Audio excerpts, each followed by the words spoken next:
Sounders, moving away a little bit. Life has gotten in the way of football for me. I've been forced to kind of follow my own team. But if you've been in the chat, I'm sure you've seen Head Tyner Life, who supplies us with a lot of these articles.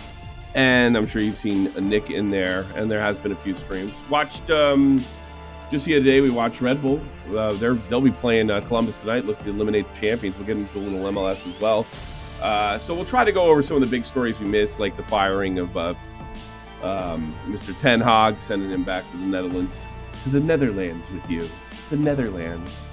And we'll go over the other big stories, like Bournemouth taking one off of Man City, which is probably going to be the story of the weekend for this football. MLS in their playoff finals, as that's looking real hot.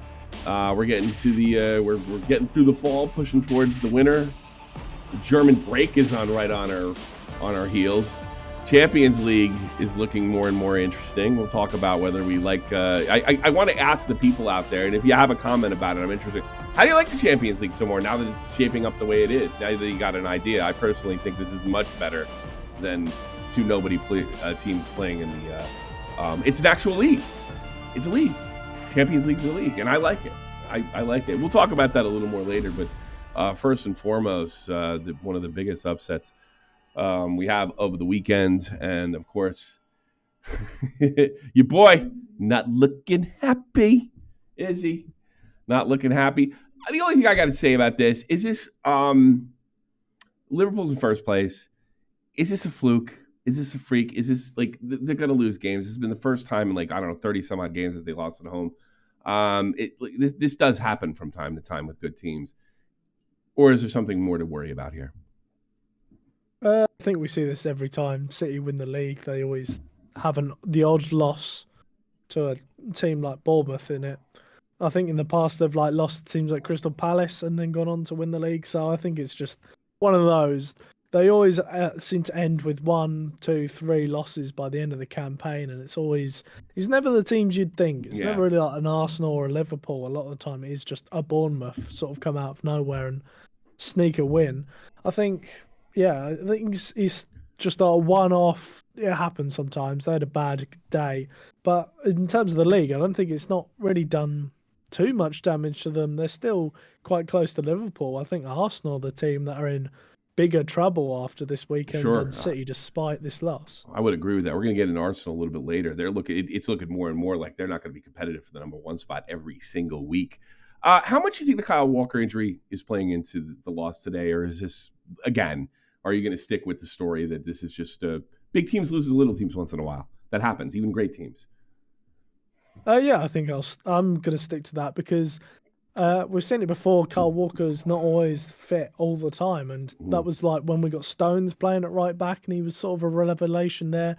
Manuel Akanji's done really well playing that position before, and so I think that's like the beauty of the versatility with Pep Guardiola is someone like Walker goes out. We've seen it time and again. He's always managed to replace them in sort of different ways, and so I don't think Walker is that big of a loss because we've seen City doing so well without him in the past. You're seeing, I'm noticing a trend. I saw a guy make a YouTube video about it. Another toothless display by Erling Haaland. You can't look. He's a one-dimensional player. We know that, but he's probably the most dominant player at that position, at that one dimension. Do you get the feeling that the English press, or maybe even the football press in general, are just looking for reasons because he is not the type of player like a Ronaldo, not skilled like Ronaldo or an Mbappe or a Messi or somebody like that? I feel like, if you look at this guy's stats, he's putting a GOAT conversation in 10, 15 years career together as far as like pure dominance. I do realize there are weaknesses in his game, but he does seem to overcome them with power. And whenever Man City does put a loss the first time in 11 months at home, they really seem to go after Erling Haaland. I pretty much know your answer by the way you look, but is there any justification for this? It's getting kind of stupid, don't you think? People hate success. Yeah, I think that's what it is. People hate success. Erling Haaland's widely successful, always scoring, and so they They just like to poke fun at him when he misses. Like another toothless performance. He's got 11 goals this season. He's the top scorer in the league. So another toothless Another one, performance is yeah. like what, 1 in 5, 1 in 6. Every other striker in the league has a toothless performance every 2 games. According to that, that's a really good point. Where's the news stories for that? Yeah. And I think, it's just people hate success. And the most important thing that's going on in the Glory Hunter servers, I hope that all of you that are members, and you can become a member in the Discord, you can join us to watch games of this, the whole nine. Make sure you let Hentai for Life know that Bournemouth lost. Hentai is a over-the-top, annoying City fan, and what makes him even more annoying is that he's not even from Manchester. He's not even English. He's played a lot of FIFA. He loves his team. He's legitimate, but make sure you tell him what a dork he is, and enjoy and revel in this loss. Rub it in his face, because City's probably not going to have too many after that, in my opinion, and probably will compete, if not win the title this year whatsoever. Let's go to Pep. Let's see what old Pep's got to say. What do you say there, Pep? What do you got? We are there, so I don't have the feeling that the players. Sometimes we have to accept that the opponents make you a type of game that sometimes you handle it, sometimes you struggle a little bit, and today it happened. So congratulations to Bournemouth for the game they played. They had chances. The first half, in the first minute, the first half, the first minute, the second half, Ederson make a really, really good save. But our momentum that we had, even some chances in the first half, and in the first 10, 15 minutes, especially in the end, we had the chance to score 2 or 3 more goals. But today didn't happen. Also, they have it as well. So, and at the end, we could not win. It sounds like he feels the same way you do. There's no concern here from the coach. So this is more than likely just a fluke. But congratulations. You got to be on top of your game to beat even a half-assed Man City. So I don't think there's much concern here. I think there's people out there that just want to cry and complain about City when the rare occasion that they don't win. 2 things I wanted to talk about. First things first, are you agreement? We didn't get to cover the Rodri thing. You're good with the Rodri decision, and I think that was your guy towards the end. Vinicius Jr. obviously snubbed. Was Rodri the best player in the world last year, in your opinion? And because let's face it, that's what the award is. Well, I think I said it before on the podcast. My vote personally would have gone to Vinicius, but I would never have an issue with Rodri winning it, because it's so, like, for me, it is so close that literally either could have won. Would never, you could argue Rodri to me, and I wouldn't really argue back, because I think is that close. They're just different.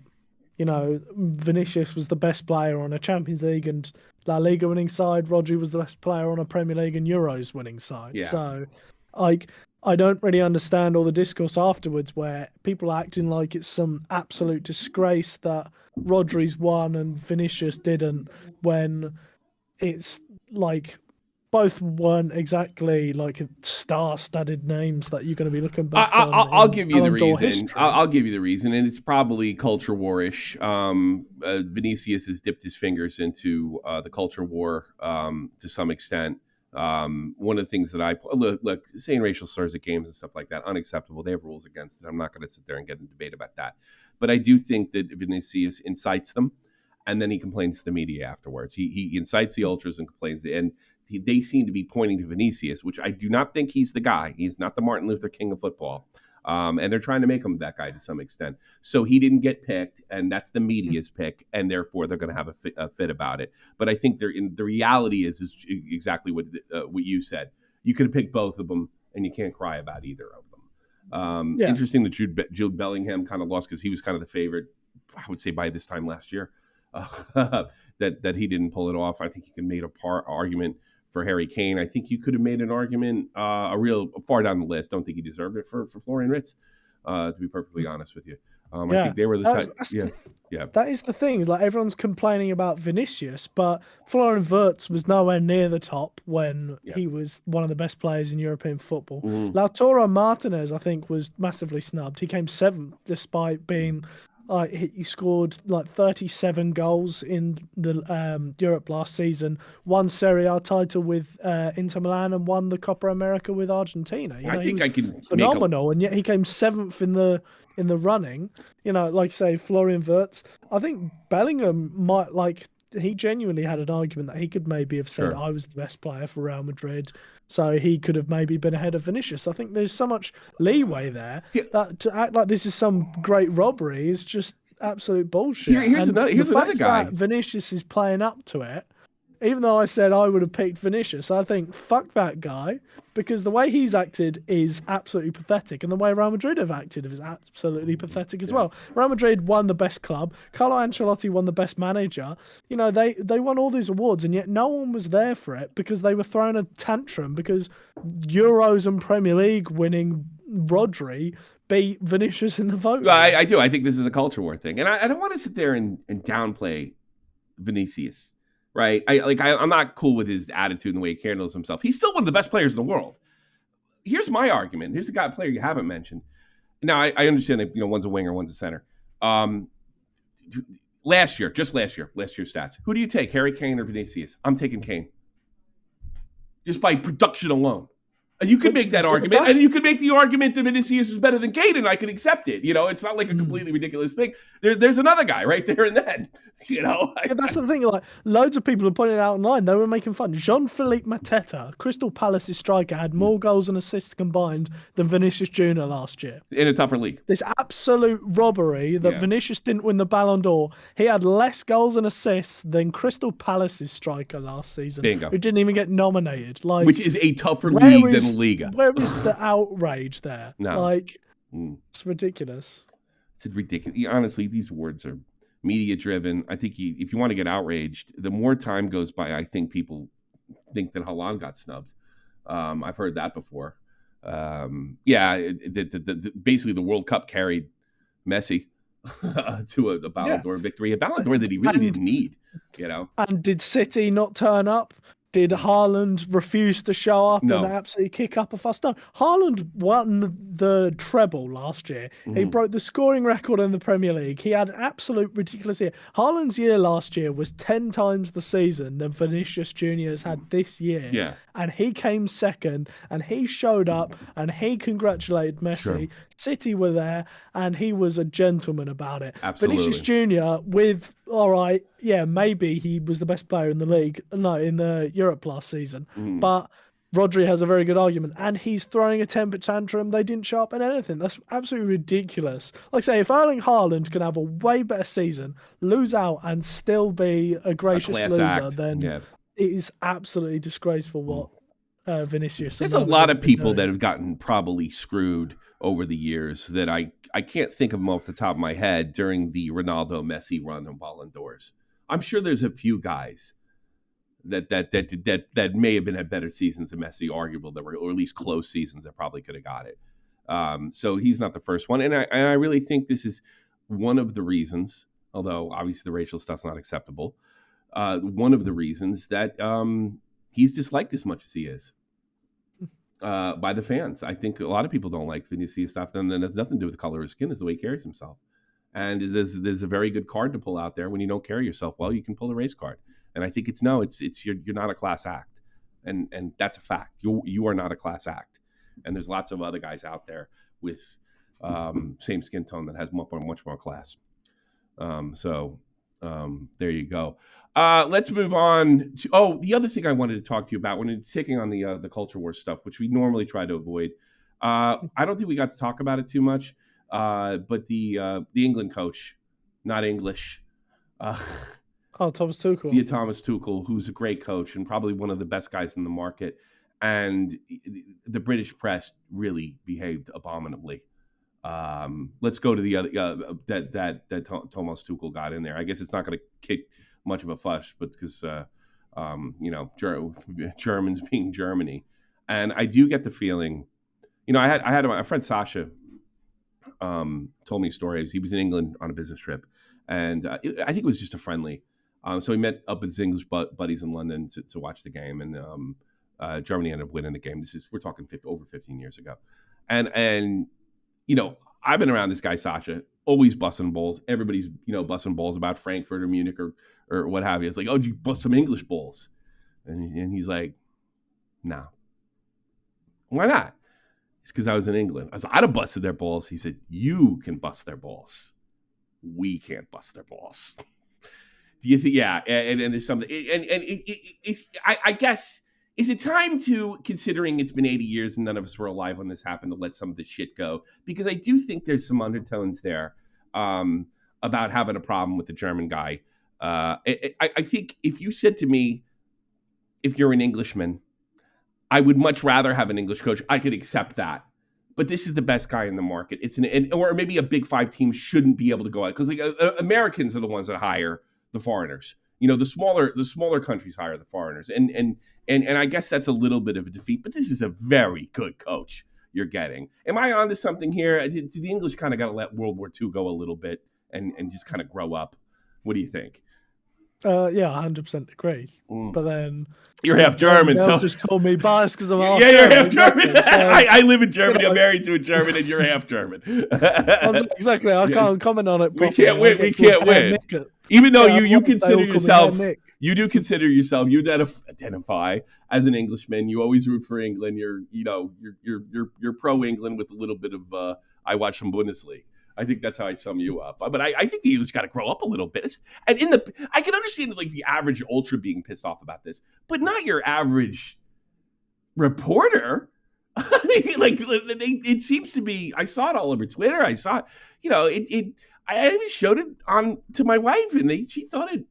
I don't want to say racism because that implies, but bigotry. I think it did border on some of the criticism bordered on bigotry. It was 100% was. Like, people were pointing out there were journalists who were kicking up a fuss saying it's a disgrace that Tuchel's been given the job over an Englishman, who were days earlier writing reports about Pep Guardiola getting linked with the job, saying, oh, what an amazing opportunity that could be. The most ambitious move that England could make is Pep Guardiola. But suddenly having a foreign coach is absolute disgrace when it's Thomas German. Tuchel and not Pep Guardiola, and it's 100% because he's German. Yeah. That's like your friend Sasha was completely right. You can take the piss, but Germans can't. That's 100% true. Any nation in the world, you have anyone, the Scots, they historically don't get on with. The French even, these are all rivalries in English history. Mm-hmm. If they took the piss, people would take it a lot easier. But a German says it's a completely different thing. It is still just that mindset of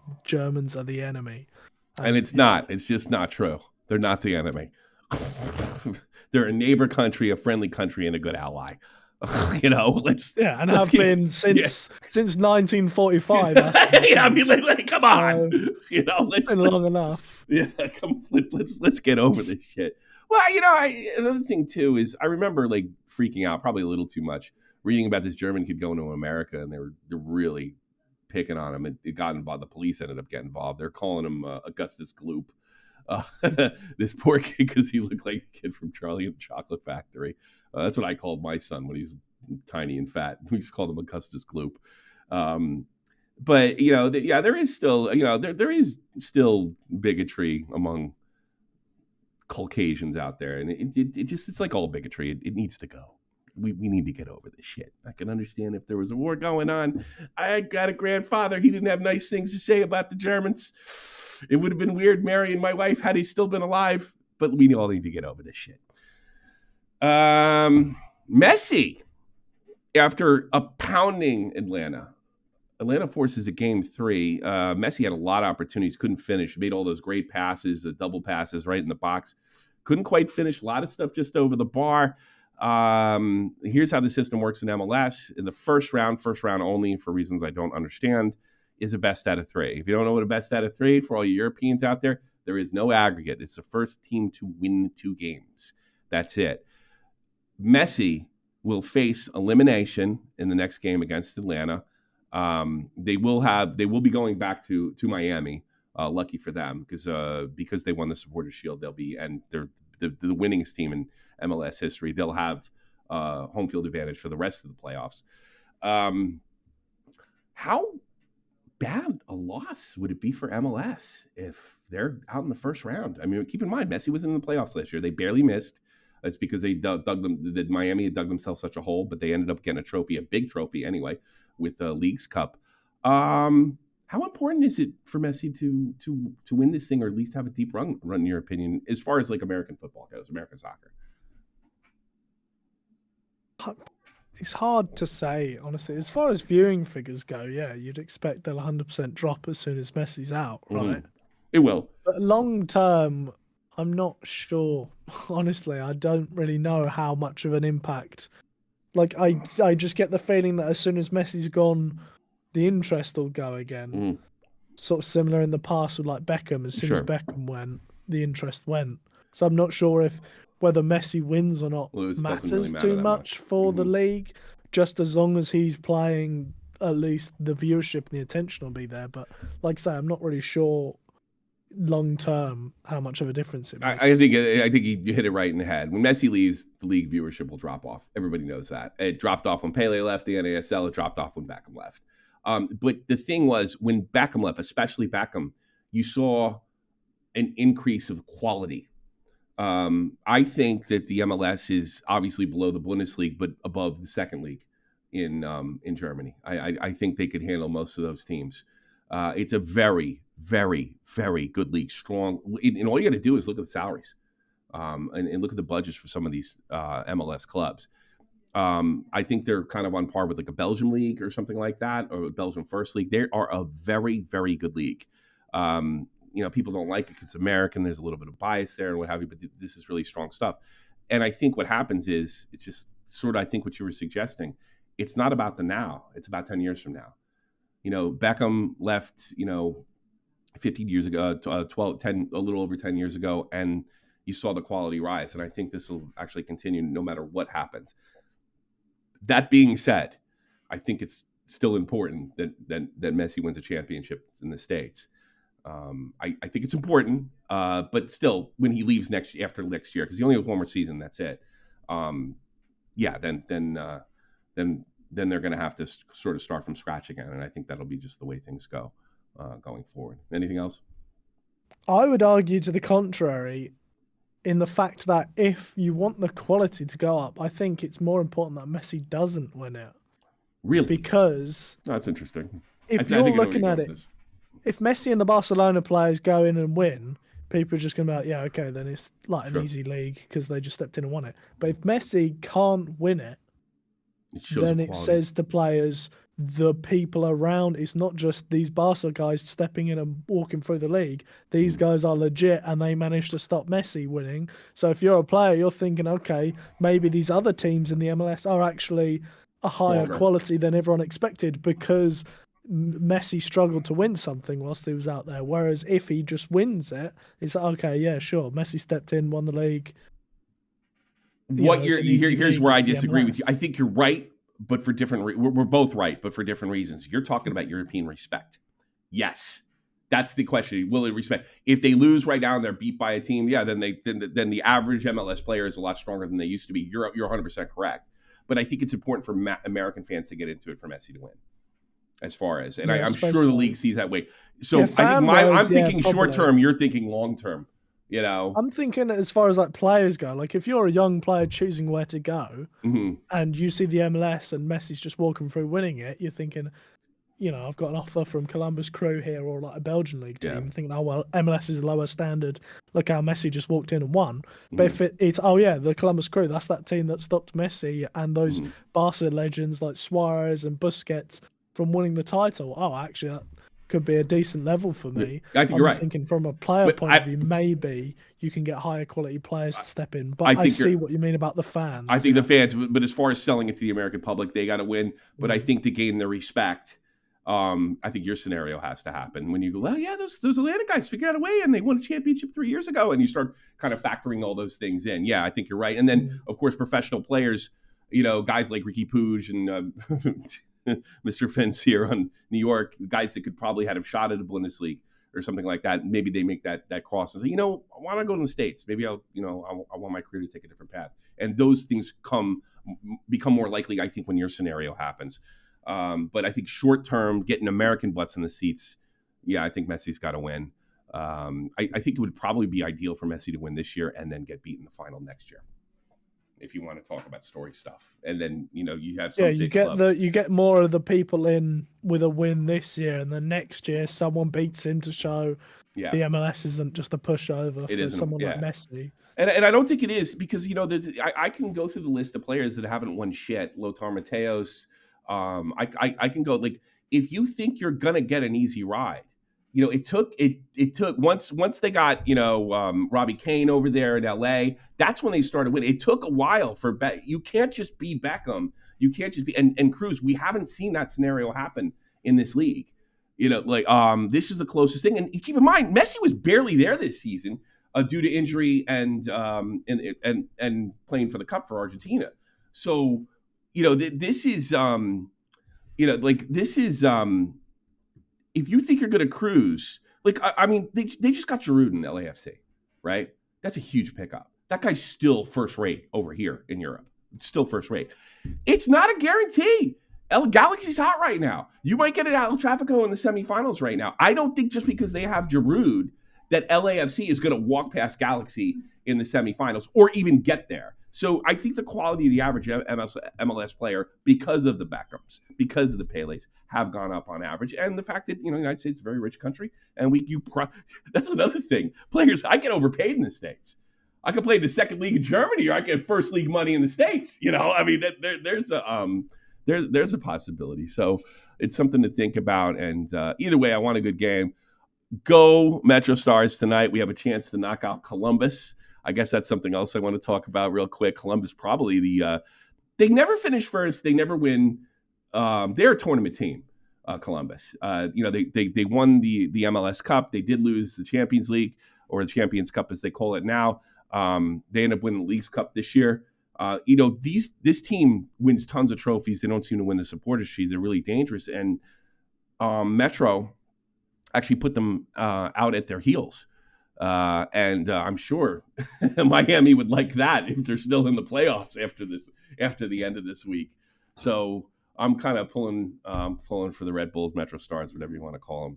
And I don't think you think if Columbus lose, that doesn't damage anything. I think most people would rather see a Columbus semifinal with Miami, but I don't think that's that big a deal if Columbus goes out. Do you? I think Columbus being in matters more to the MLS fan who obviously knows how good Columbus can be in like their success. If you're not someone who follows the MLS, Columbus is just another MLS team to you. So it's not that big a deal. Messi, I'm not planning to become a manager when I retire. It's not something I consider to do. Are you surprised by that? No. No, to be honest. Well, because you obviously have that thing in his Miami contract where they said like he could obviously get shares in the club when he leaves or like retires, which like really said to me, that's not a guy who's planning to like have a career in football afterwards. That's a guy who's just trying to have a financial future, Yeah. And have some money in the game. He knows how to make money too. Yeah, money to make forward rather than it's not like, oh, you've got the opportunity to join the coaching staff and sort of kickstart your management career or anything like that. I don't know. He's not. It's the right move. He doesn't shout like a manager to me either. He doesn't. I don't know. It's like the vibe you get from him. He's not. Yeah, but we have seen guys like that kind of leader, I suppose. Like Roy Kane, who he feels like a manager, and he hasn't been very successful. He tried it at least though. Whereas Messi doesn't give me the vibe of someone who would be that interested in it. I could see Ronaldo going down that route potentially.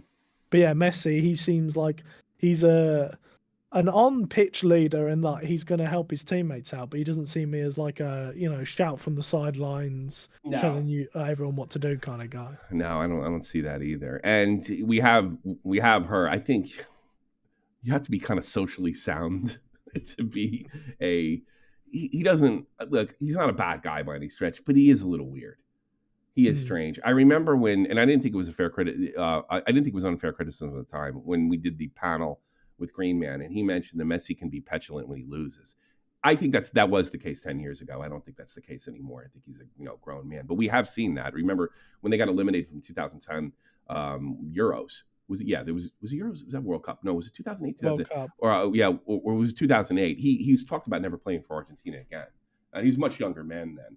I think when Germany eliminated them and Maradona was there, and I've heard that he said that just to get rid of Maradona, which would have been a good move. And there was rumors that he was doing more coke than coaching. He was more of a figurehead. The wrong say. Yeah. So yeah, exactly.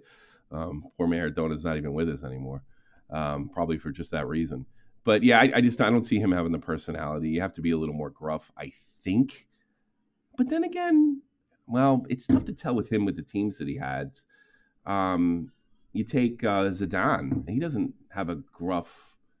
He's an on-field leader. I didn't see him to be much of a screamer. He's been a really successful coach when he decides to do it. So I don't know. Maybe the Roy Keane sort of profile isn't necessarily the key to success. I don't know. I think that really the key to success as a manager is a guy like Jurgen Klopp or Pep Guardiola.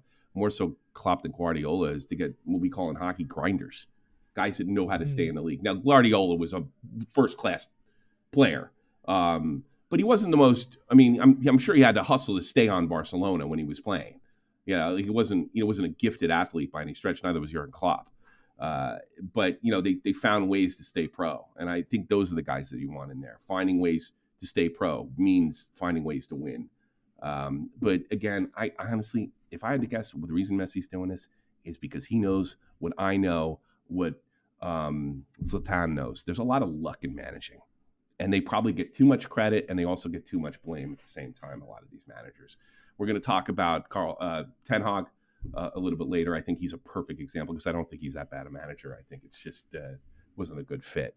But let's move on to our next video. Gary Linker, here he is. It's been a big day at both ends of the table. The top three and the bottom six all in action. Two Premier League winners in the studio, Micah Richards and Joe Hart. Only one of them got relegated.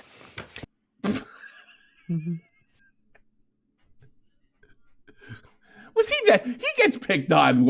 He wasn't that bad a player, if I remember correctly. You would think that Micah Richards sucked the way they talk about him. He just takes a beating every day. I think he's just like the easy target, isn't he? Yeah, no, because he Everyone's takes got it. that. Like in you, that's what I mean. Like you've got those sorts of people at work, like your workplace or like your friends or whatever. That one guy everyone likes to make fun of because It's him. yeah, you can just get away with it because he'll laugh along with it. Because you look like he's laughing there. Decent. Yeah, He was decent. Yeah, he was They decent. played together. Yeah. So Yeah. I think it's funny too, and I also think he's considered kind of the dumb one compared to Roy Keane and Neville. I find him much more relatable than any of the guys on that show, and I don't think his commentary is all that bad. And I also don't. I don't think if those guys were so good at knowing so much, they would have been more successful coaches. Maybe you should start going after him on the coach front, huh? honestly, Yeah.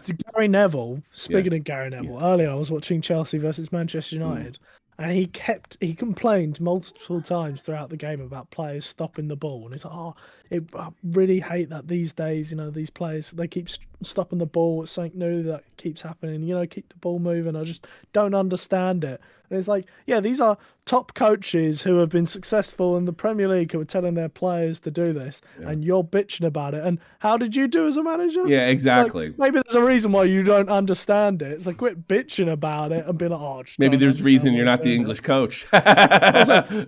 There's a reason why you sucked and they didn't, and it's probably because they understand the point of them stopping the ball. I mean, that's the instead thing. of Like, keeping it moving. ask yourself whether you like it or not. Does it work? Like, I don't like that. Yeah. Well, why don't you like it? Because it's not the spirit of the game. That's not good coaching. Does it work? That's good coaching. It's the shortest path to victory. Lamine Yamal just killing shit over there. Barcelona with almost damn near a 10-point lead in La Liga. He gets Player of the Month. Let's see. Yamal with his Copa trophy, and Lewandowski picks up legal Player of the Month. I apologize. And I think they were up 3-1 on Espanyol, or they beat them 3-1 today. Barcelona, what a turnaround. We were putting this team to bed as far as like winning that league, putting this team to bed as far as doing something in Champions League. How much of a threat are they? And how much should people pay attention? 10-point lead this early in the season. That's a nice cushion. What do you think of Barcelona? Well, they just look like a serious threat this year, didn't they? Mm. They've really, yeah, I think because of all the financial issues and like they had a bit of a down year last year, it did feel like they were sort of dropping off. But Hansi Flick's completely reinvigorated. Really did. You know, Lewandowski's scoring like he was back at Bayern Munich all of a sudden. Yeah. Yamal obviously carrying on being Yamal, and then other players who have sort of disappointed a bit, like Rafinha last season, he bought for like 60 million. You know, he was fine under Xavi, but this year he's got like 9 goals, 10 assists already. You know, he's completely flying. So he's managed to take some of these players that were, you know, a bit underwhelming last season under Xavi, and they're like absolutely flying in form. So yeah, I think they are a serious contender this year. I mean, we've already seen them smack Real Madrid in La Liga. So, and with Flick, he had that one season with Bayern Munich in the past where he won every single trophy under the sun. Yeah. So, if it maybe can have that sort of impact again, like it looks like he's having, then yeah, I think serious threat for Champions League, and La Liga looks like it's theirs already this early into the season, which feels kind of crazy to say in a league with Real Madrid. But yeah, it's hard to see them dropping enough points with Real Madrid picking it up even now. Yeah. For them to lose this title this early into the season. I always like Barca a lot more, and especially with the way they acted over the Ballon d'Or situation. Go Barca. They're my La Liga team. Let's go. Also, cherry on top, Anita Belmonte. I'm assuming she's Italian. I don't know too much about women's football. Spanish. Yeah, she's Spanish. Mati. Well, then I guess she plays for Barca too. She picks up the Ballon d'Or. Cherry on top there. Maybe, you know, it's nice to be in a world where Barca is a dominant team and not as second rate as they've been since their financial crisis. So I wish the best for Barcelona. Heung-min Son vented frustration on the bench as Ange Postecoglou subbed him off at the 60-minute mark against Aston Villa. He's getting up in age. Is this a problem or is this a fluke? Well, I think we've sort of seen him slowing down a bit recently. Like last season, he had good numbers. Don't get me wrong, he had a good season, but he did feel like he was a bit, you know, slower than he was in the seasons before. He was struggling a little bit more. You know, he wasn't quite having the impact. Obviously, he was without his best mate Harry Kane, where those two were obviously an absolutely deadly duo together, and so he was missing him. But yeah, I would be questioning how good Son is going to be going forward, but like MLS time. He's slowing, but he was still. I think he's still got enough in the tank for a few more years of being a good player at this level before he gives up. But yeah, just age, isn't it? Yeah. And just Tottenham went on to win the game 4-1 after that, so clearly it was the right choice by Ange. Ange is a great coach, and Postecoglou. Prospect of Bayern Leeds Acuja, Xabi Alonso, and Florian Wirtz both joining Real Madrid, becoming more realistic. Under normal circumstances, it would happen this year. If they don't do anything big this year, Leverkusen, yeah, I guess this is all but this is going to happen. It's going to be a little less painful, considering, like, I mean, last year you got to give Leverkusen credit keeping this club together after that amazing season they had last year, and being unbeatable in the Bundesliga and damn near pulling a treble. Is this just a matter of time for one of these two go, if not both, to Madrid? Although if I were Florian Wirtz, I wouldn't want to go to that circus. But how realistic do you think this is?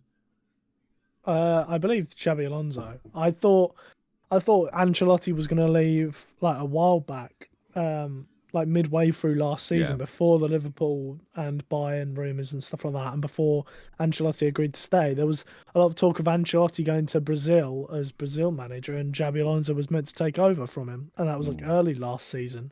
Yeah.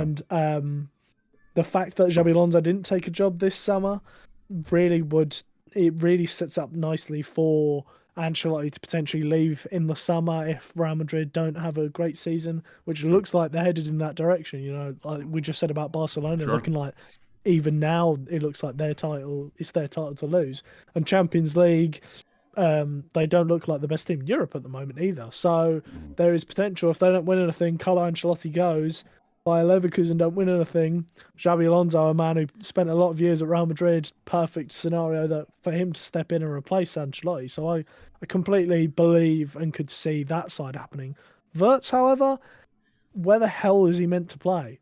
The first comment is how many midfielders they want. They had this guy, Scouse Padgett. How many midfielders they want over there? I was kind of wondering the same thing. Well, that's the other things. Like, it's not just how many midfielders they want. He's an attacking midfielder. It's not like he's stepping in to replace a Tchouaméni or a Camavinga defensively. He's going to be in that attack. And at the moment, you've got Vinicius, who's the best player to ever exist. And it's an absolute disgrace he lost the Ballon d'Or. You've got Mbappe, who they just spent like 150 million signing bonus for the bloke. So even though he's not having the hottest year so far, they're not going to quit on him after a year. Then you've got Rodrigo, who came up massive for them in the Champions League last year and was fantastic for them. Valverde plays forward. Where's Wirtz going to play? Sure, you could replace one of those, but those are expensive, really good players that you're going to be replacing with Wirtz, who's probably going to be over 100 million himself. So it's that one I'm not too sure about Wirtz joining. There's a lot of... You're going to have to see some really good, expensive players leave Madrid for Wirtz to happen. But Xabi Alonso 100% could see that. All right, let's see how it plays out. I mean, he could have went somewhere last year. He decided not to do it. Let's get into talking about Arsenal a little bit, where they're really just not having the season that people hoped they would. And they have a picture of Ten Hag here, worst Man United manager in Premier League history, 2 trophies in 2 years. Pep version 2, 1 trophy in 5 years. Is this a fair criticism? Yes and no. Factually, go ahead. Right. He has one more factually, but as far as come on, look at how good Arsenal have been over the past couple of seasons. Yeah. He's funny and all, and like I say, factually, he has won more trophies. But realistically, anyone who's watched, he's also playing for years. If I had to argue, Ancelotti's playing for not Ancelotti. Pep 2 here. I can't even remember his name all of a sudden. Arteta. Arteta's playing a much higher level. I'm sorry, Man United fan. You're a mid-table team now. You're lower upper table team, not mid-table because they don't get in Europe. But no, they're not. They're not in the same class anymore. That's a fact. So they're not playing for the same thing. So that being said, I don't really have a problem with Ten Hag firing. I just don't think I don't take anything away from the coach. I think it's just not a good fit for him over there. I don't think it's a good fit for anybody. I don't know why anybody want to coach there. What kind of future does Ten Hag have after this? Is he still a top flight coach, or is he going to have to go back to an Ajax and win there to come back to the big time? I would assume he'll take a step down like that. Someone like a Lyon, Ajax, maybe like a Serie A team who lose their coach. Like a Roma, maybe. Who knows? Someone like that, like a Europa League sort of level team, maybe. I think that is the right. It's going to be very hard to see someone big who are fighting for a Champions League or a title to be looking at what's just happened at United and saying, yeah, that's the man who's going to lead us to success. So, can he win a European title? Can he win a league in taking that step down? Because that's not going to be easy either. I mean, that's not depending on what kind of tools he has. Everybody says Pep. Like when I said before, like Pep, guys like Pep and Klopp, they get all the blame and too much blame and too much credit. You look at guys. Pep's had tools in his toolboxes that I don't think that Ten Hag has ever had his entire career. The type of tools he had in the toolbox. In fairness, but is he good enough to win a trophy and then come back and step back into the big time? I think so. That's how he got the job in the first place. Think he took Ajax to a semi-final of the Champions League and was winning the league every single year out there with them. I think if he steps back and shows at an Ajax or someone like that, he shows what he can do and reminds people, it's just United are fucking cursed. Yeah. And, this is what I showed before. There was a reason why I was wanted by a lot of clubs prior. Then, I think he certainly can prove himself to then step back up again in the future. But we've seen it before with coaches like this where they sort of hit a downward spiral. And, if he goes to an Ajax and he doesn't quite impress like he did before, that could just that could keep him there. Yeah, sure. Snowball for him. So he will have to be like really show what he can do at his next job. But I think it is possible for him to come back up, especially with like the history of United's managers recently, where, you know, I think it's like an open secret that everyone knows not to judge someone too harshly based on their United career, because it's just an absolute shit show for anyone who gets touched by that club. Speaking of United, what was the final score for United Chelsea just before? 1-1. 1-1. Okay, just interested in that. Well, they're getting all of it right here. Let's listen to Mr. Brendan Rodgers. Not my favorite coach, by the way. Whoever is putting it out, if it's someone from Celtic, you're not a Celtic supporter. You're not a Celtic supporter because you're not helping Celtic. Maybe he's a Rangers guy working for Celtic and he's fucking them. You know, maybe he's quite literally correct. It's as simple as that. If you're not a Celtic supporter, I got to be honest with you. If I was a Celtic supporter and I had access to that, I would be very protective of it, because you don't want to tip your hand. I mean, especially at that level. Is he on? Like, I know what he's saying. I know he's trying to shame him, but could he quite literally, almost by accident, be correct that there's somebody in the organization that's helping out other teams? Well, I think I know. And my guess would be that it is a journalist who's getting information by a player or someone who's pissed off with Brendan Rodgers. That's usually what the case is. Yeah. Usually it'll be like a player who isn't getting game time, so he'll, on the sly, tell a journalist who doesn't give a shit about Celtic, and they'll just post it because that's what journalists do. Well, yeah, my money's on. I tell you something. If I ever found a player who was doing that, and I wasn't his manager in his organization, I'd make sure never to hire him. I mean, that's just as low as it gets. You know, to me, I'm looking at it from a military perspective. You're letting people know when movement happens. It's executable. It's an executable crime. You know, that's the way I see it. You know, that's you could go to Leavenworth for that. You know, I mean, and what a lousy thing if that's true. And if it's, you know, look, if it's some reporter trying to get the jump, that's like way more forgivable. That's their job, you know. But if it's somebody in the organization, then yeah, you're the worst. It's like you're a terrible human being. I don't know how else to do it. Let's listen to Mr. Rodgers throw a little bit more of a fit. Might be funny. Porter, we will do everything we can to find out.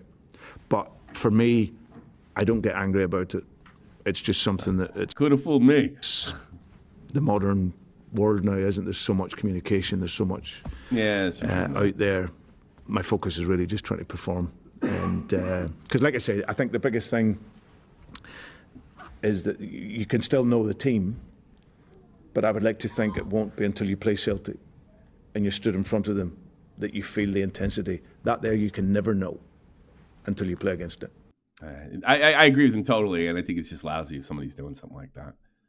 You know, if I was on that club and I found out one of my teammates were doing it, I think I'd whip his ass. I'm not even chicken. I'd whip his ass right in front of the club. I found him, coach. But I grew up on hockey, so that might be.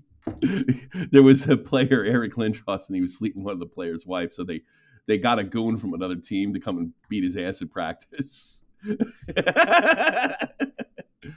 I don't think I could play this. You might cry if I did. You probably should. I'm going to put this in the chat right now. If you never saw it, but it's Ian Wright, who just turned 61, I think it was. Yeah, 61 today. This Ian Wright comes from nothing. He produced one of the Red Bull's best players, quite with Ian Bradley Wright, and he meets his first coach, who he thought had passed. I think this is filmed like 10 or 15 years ago, and it's really, really touching. Highly recommend it. You can see how this guy breaks down, and then he goes on. If you ever get to watch the entire video, which you can find on YouTube, apparently Ian was kind of going. He was in it, having all sorts of kind of problems, issues, and this guy got him right, and put a tremendous career for him in the Premier League. So yeah, definitely check it out. I don't want to play it. I think I'll get claimed. I don't want to get claimed, but I just put it in the chat, so check it out when you have time. Jurgen Klopp defended his decision to head up Red Bull's group of soccer clubs. He says he didn't want to step in anybody's shoes after his decision prompted backlash from former teams in Germany, especially here in Mainz, where they had a protest. I got to be honest, I've been pretty disgusted, like especially in Mainz. I get it from Dortmund. I don't care about Dortmund, but I do care about Mainz. I've been to a lot of games. I moved here when Jurgen Klopp got the team promoted. To sit there and say that he's no longer a part of the history where Mainz would be absolutely nowhere. They'd be playing Wiesbaden on a regular basis if it wasn't for Jurgen Klopp. I got news for you. They'd be playing Bielefeld and Dresden if it wasn't for Jurgen Klopp. To say, because he took a job, what essentially amounts to a general manager's job over a bunch of clubs, that makes him some kind of sellout, or like, first of all, he's making bazillions with Liverpool, and he could have easily stayed if he wanted to. I'm a little bit disgusted with this sort of gatekeeping that football has against success. And he got this job because he's been successful. And I don't know, like, do you feel differently than me? Do you think the fans got a point? Because they had like a full-blown protest. I know they did in Dortmund too, but to do it in Mainz really made me sick. Because look, it's a tiny town. It's not a big town over here. It's a twin city with the city I live in now. It's Mainz Wiesbaden's pretty much the same. You see more Mainz hats and jerseys downtown where I live than you do Van Wiesbaden shirts. To sit there and the ultras to make some kind of weird protest and call him a sellout, I just think it's just crap. He just took a job general managing an organization. You can get into the argument about them smearing their logo feces, as George Carlin used to say, over everything. I don't like it either. They did it to my team club as well. But I don't know. It pisses me off. Should it piss me off? It's hard to say, because I know it's mostly down to the Red Bull stuff. And I don't know enough about what Red Bull are doing. I know a lot of German fans say they basically ruin the German ownership system, and basically they go around the rules. The 50+1. So that's why they're so hated. Mm-hmm. But like I say, I don't know too much about it. I don't know much about that culturally, either. I know culturally is a huge thing. Like, you see it all over Germany. Like, fans absolutely hate Red Bull for what they do in the sport in Germany. And so I don't know enough about the cultural reason why they hate it so much to comment. But the closest thing I can think of is like MK Dons here in England. Everyone hates MK Dons because of what they did to Wimbledon. Mm-hmm. But I personally, if, I don't know, someone I really liked went to work for MK Dons, I feel like I wouldn't care that much. Yeah. Even though I hate MK Dons as much as the next man because of what they did, and fuck MK Dons, and they lost 2-0 in the FA Cup today to Wimbledon. Did they really? Oh, that was crazy. I wish I should have known that was happening. It was fucking great. Yeah. But like I say, for me personally, it's like, I don't really give a shit if you go and work for that team. If you go and play for that team, whatever, right? For you, it's just a job for that individual. Yeah. And so, from that point of view, it's like, even if I hated Red Bull as much as other German fans, it would be like, do you know what? I don't care that much about you taking a job there, because it's the organisation I have a problem with, not the individuals that actually work there. Because it's not like Klopp's gone there, and he's the reason that Red Bull are getting away with all of this stuff. They were there long before Klopp, and they weren't gonna, Klopp going there isn't suddenly gonna mean they still exist. If it wasn't for Klopp, they'd go away. Yeah. They would be doing this whether Klopp's there or not. Yeah. So it's just a job. So for me personally, it's like, I wouldn't point that much hate towards Klopp. I'd just point it towards the organisation. I couldn't make. I don't know if there's any evidence of them getting around 50+1. I mostly hear that the Hanover manager is probably one of the most hated for trying to get around 50+1 over here in Germany. I don't know that they did that over here. I think this is a feel. All right, this isn't any facts. When they came here, when they played us in the Deutsche Pokal last season, we get more away fans for Dresden, Bielefeld, a much smaller clubs, so to speak, have more kind of roots, because from what I understand, unlike what they did with the Metro Stars, where they had an established team, and what they did in Austria, what's the team they had? Not Leipzig. Salzburg. Yeah, with Strasbourg. These are already established teams. From what I understand, the way it has been explained to me, they took like a regular club, like a club my son is in, that was like dead bottom, invested in that and built them. So they really have no history. Like even Vahan has a history in Van Wiesbaden has a history in Tannestein that goes back to 1926.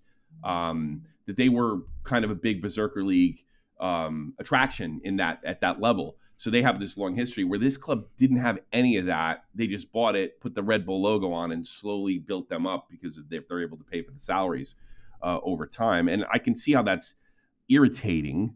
And I don't like the fact that they put their logo on everything. It's repulsive to me. It's not necessary. You can put. I don't have the problem with sponsorship because everybody has sponsorships. They want to put their own sponsorship on it. We do it. We put Britta's basically owns Van Wiesbaden. Brit is always going to be on the chest of every Van Wiesbaden player from now until they sell the team.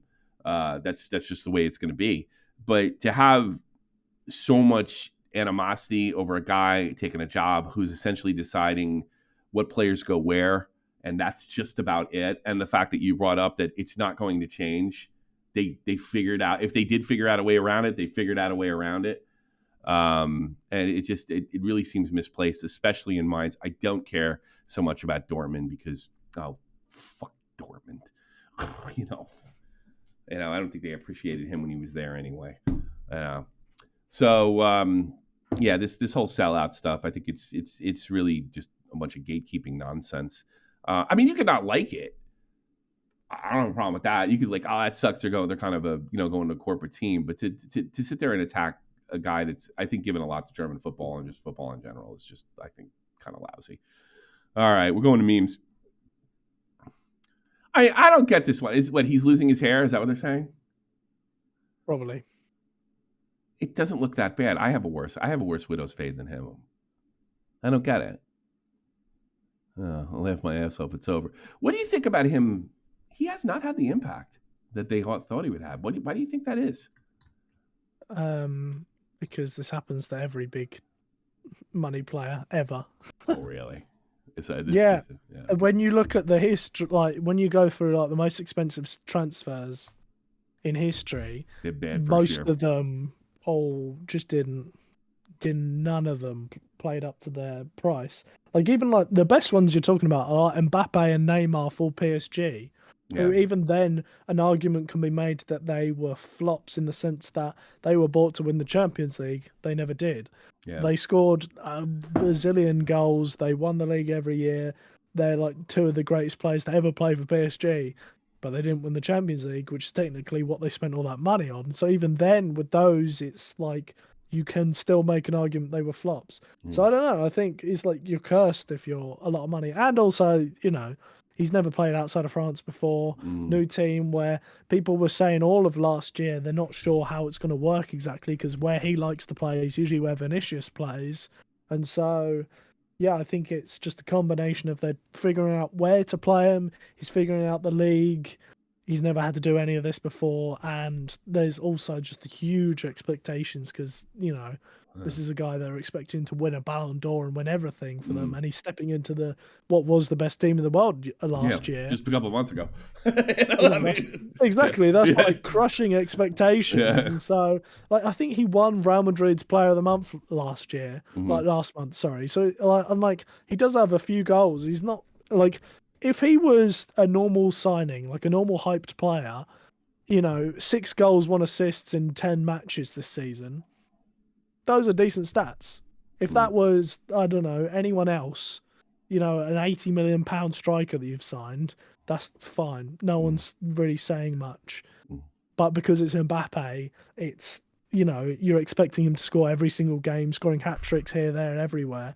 It's this big uproar that he's not as good as you're expecting Mbappe to be, which is, such a high level for all of the things going against what could go wrong. I don't play Ultimate Team. I don't understand this meme. Can you explain it to me? It's just Anthony Robinson asking EA to give him his card. That's it? Yeah. That's it?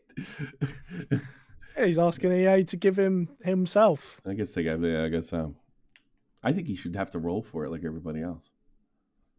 Well, what they normally do is if you play FIFA, you can apply for your own personal player card if you're on the game, and they give you like some 95 rated version of yourself with like all 90 stats. Is usually what they do.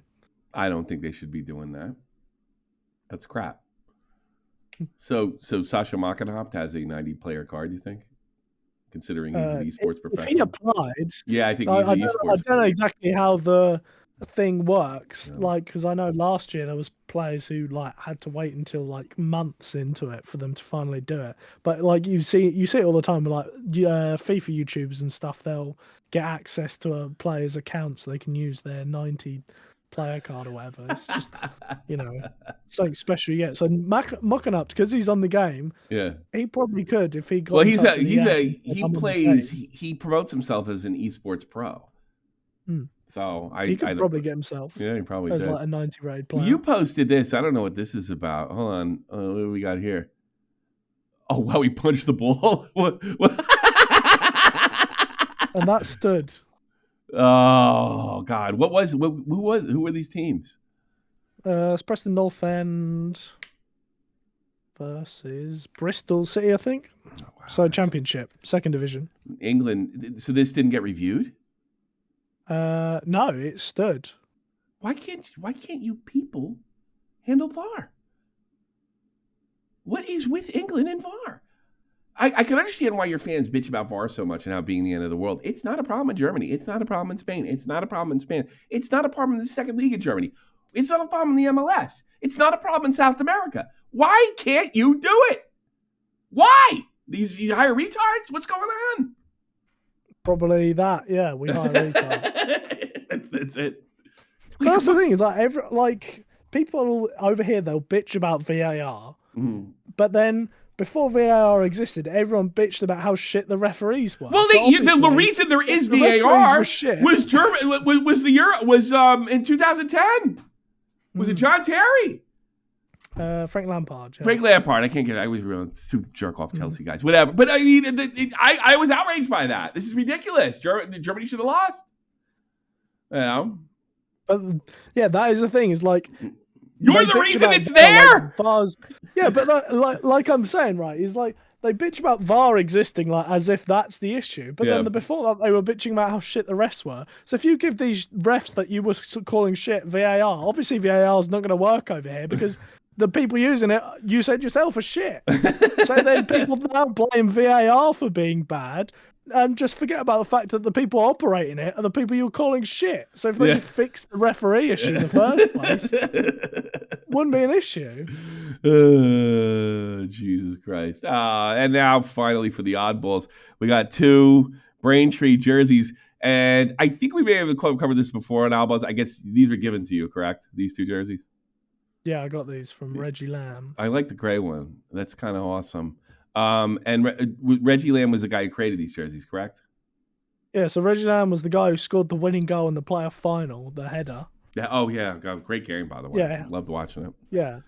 And so Reggie Lamb scored the winner, and he has his own clothing company. It's 1924? Yeah. No, it's not that. It's 1920-something. I think it's 1924, actually. Yeah, he's own clothing brand, basically, and he struck a deal with the club where he would design and provide the kits. Mm-hmm. So usually they went with a company, Andreas Carter Sports, prior to this, and they went with Reggie Lamb's company. And then all of a sudden they stopped wearing his shirt, these ones, and had a brand new kit. Didn't say anything. They still have, they've said one thing about it, and that was when he left. A week later, they just put a post, a new look, and just put a picture of Braintree. Have you heard? I mean, you live close to here. Do you know what's the rumor? Why didn't they go with the jersey? That's kind of bizarro. It's a nice jersey. I think it's perfectly fine jersey, by the way.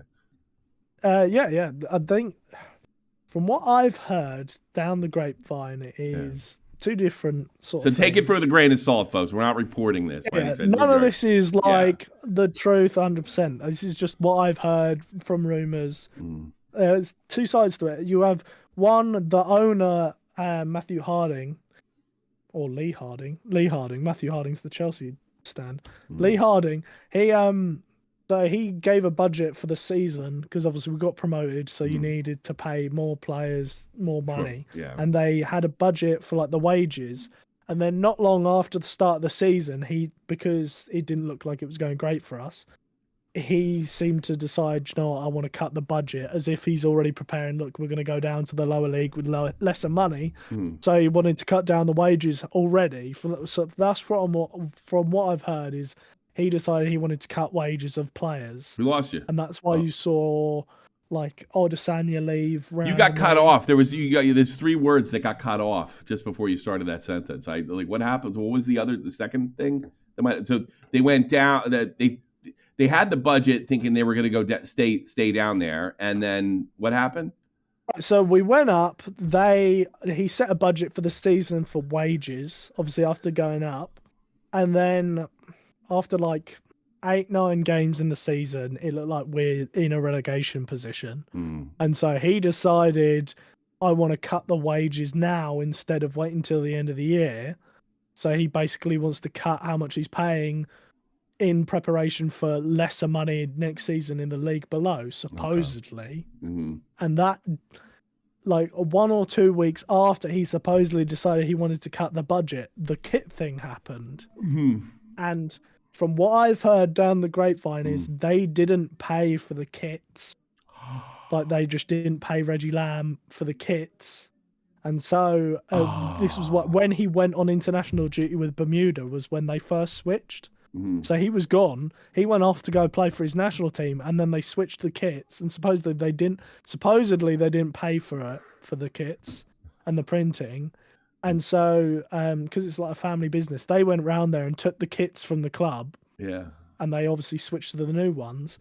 And then that's why it was really strange when he came back and he played a few games off the bench, because it's like, what the hell's going on? They've switched from his kit, but he's still here. God! And then he left. Oh no! So he's gone now. He's now joined Needham Market. Yeah. So he left the club a few weeks later, and then like a week after he left, they put up a post on Twitter, a new look with the new kit, and that was it. That's the only thing they've said about the new kit, is that one thing where they just said a new look. They didn't say why. They didn't say shit. They just. That's it. That's all that's been said. And so I got in touch with Reggie Lamb saying I wanted these kits, but they obviously went off sale before I could get them. And he hooked me up. So I've got. That's nice. Reggie Lamb. And where is he playing now? Needham Market. What's that? What league is that? So they're in the league that Braintree got promoted from last year. Okay, so he stayed in the league. We got the big header. Well, sorry to hear that. That would have been awesome. Sounds like you got some weasels working up in the upper office over there in Braintree. That's obviously if all of this is true. If it's true. Yeah, okay, we gotta say it. Things I've heard. This is like from the source. Like that's fact. weaselly. You never know. Now, was he leaving either way? Were you expecting him to leave the club this year? Well, I don't know. Maybe my theory is if that stuff is true, then maybe they thought we want him off the wage bill because obviously we're cutting the wages. So if we just don't pay him for this, it'll give him a reason that he'll want to just leave because they've missed him about. They screwed him. We don't know if any of this is true. But thank you. Exactly. This is all alleged. What happened? Well, we don't know, but that's a pretty good oddball. Thanks so much for everybody for being part of Glory Hunters. We'll keep pumping it as best we can when I have time. Thanks so much for being here, and we'll see you really, really soon. Take care and good night.